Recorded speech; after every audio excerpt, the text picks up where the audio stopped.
بلخ کا رہنے والا ایک مومن تھا جو ہر سال مولا کی زیارت کے لیے جاتا تھا. واقعہ اصل المقال میں بھی اور دیگر تاریخ کی کتابیں میں موجود ہے. امام سے ملاقات کرنے کے لیے جاتا تھا. امام کے لیے بڑے تحفے تحائف لے کر جاتا تھا. وزاجر ملک الموت، یہ جملہ یاد رہے.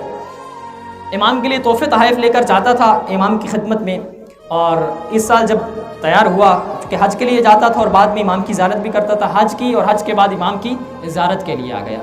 جب امام علیہ السلام کی زیارت کی تو زیارت کرنے کے بعد امام کی خدمت میں تحفے تحائف پیش کیے، چونکہ ہر سال لے کے جاتا تھا. ایک سال جب حج کے لیے جانے کا ارادہ کیا تو کہا کہ حج کے لیے جا رہا ہوں. بیوی نے کہا پھر کہاں جاتے ہو؟ یہ جو اتنے تحفے تحائف لے کے جاتے ہو؟ کہ اپنے امام کی خدمت میں تحفے تحائف پیش کرتا ہوں. جب یہ جملہ کہا تو بیوی نے کہا تم جو اپنے امام کے لیے اتنے تحفے لے کے جاتے ہو، تمہارا امام تمہیں کچھ نہیں دیتا؟ شکوہ بیوی نے کر دیا. ظاہر ہے ایک بندہ ہو نا کہ اگر ظاہر کسی کے گھر بھی جاتا ہے تو ہر دفعہ تحفے تحائف لے کے جائے، جب وہ خالی ہاتھ آئے تو بندہ کہے نہیں تو دل میں تو کم از کم آتا ہے نا کہ میں جو اس کے لیے اتنا لے کے جاتا ہوں میرے لیے کچھ نہیں لاتا. بیوی نے کہا تو جو اتنے تحفے تحائف لے کے جاتا ہے تیرا امام تجھے کچھ نہیں دیتا؟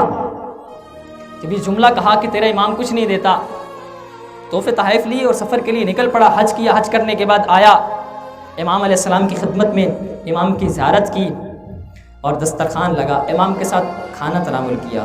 کھانا تناول کرنے کے بعد امام علیہ السلام چونکہ ظاہر ہے جب ہاتھ دھوتے ہیں تو اس نے برتن اٹھایا کہ اور بعض روایت واقعہ دو طرح سے لکھے. ایک واقعہ یہ ہے کہ اس نے خود اٹھایا کہ مولا میں آپ کے ہاتھ دھلواتا ہوں. بعض نے لکھا ہے کہ مولا نے اسے کہا کہ میں یہ چاہتا ہوں اگرچہ تو میرا مہمان ہے، دل تو یہ تھا کہ میں تیرا ہاتھ دھلواتا، لیکن آج سجاد یہ چاہتا ہے کہ تو میرے ہاتھ دھلوا. اس نے پانی کا جام اٹھایا اور وہ بھی امام ہاتھ دھو رہے ہیں اور اس نے پانی ڈالنا شروع کیا.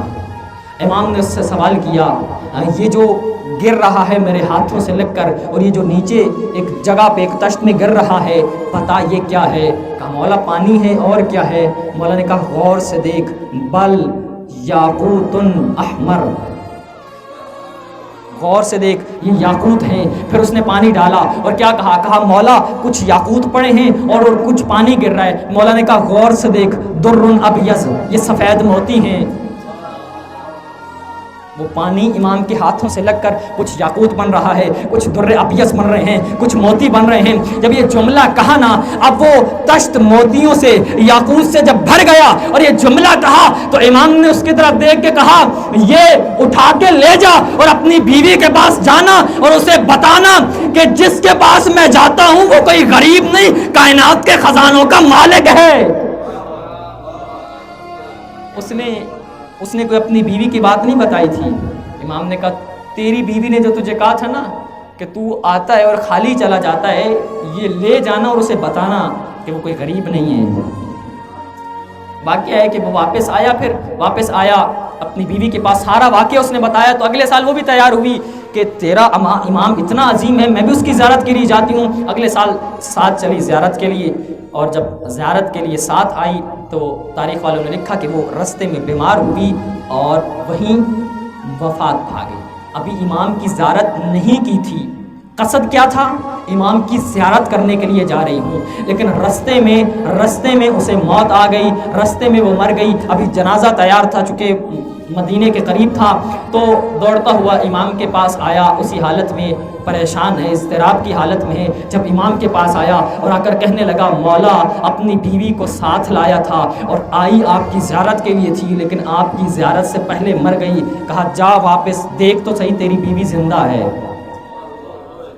وزاجر ملک الموت، یہ جملہ یاد رکھنا. کیا کہا؟ جا کر دیکھ تیری بیوی اسی مقام پر تیرا انتظار کر رہی ہے. جب واپس آیا کیا دیکھا کہ بیوی اٹھ کے بیٹھی ہوئی ہے. اس نے کہا ماجرا کیا ہے؟ تو مر گئی تھی اور دوبارہ زندہ ہو گئی. یہ جملہ کہا اور کہا کہ جب میری روح کو قبض کیا گیا اس کے ساتھ ایک روحانی شکل کا کوئی شخص آیا. اس نے بیٹھ کے 2 رکعت نماز پڑھی اور ہاتھ اٹھا کے کہا پروردگار یہ میری زائرہ ہے، جب تک میری زیارت نہ کرے اسے موت نہ دینا. آزہی زائرتی، یہ میری زیارت کو آئی ہے. اور اس نورانی شخص والے کی دعا کی وجہ سے اللہ نے مجھے زندگی دے دی اور میں زندہ ہو گئی. اور جب واپس آئی اور امام علیہ السلام کی زیارت کی، دیکھتے ہی اپنے شوہر سے کہنے لگی وہ جو شخص دعا کر رہا تھا نا وہ یہی شخص تھا۔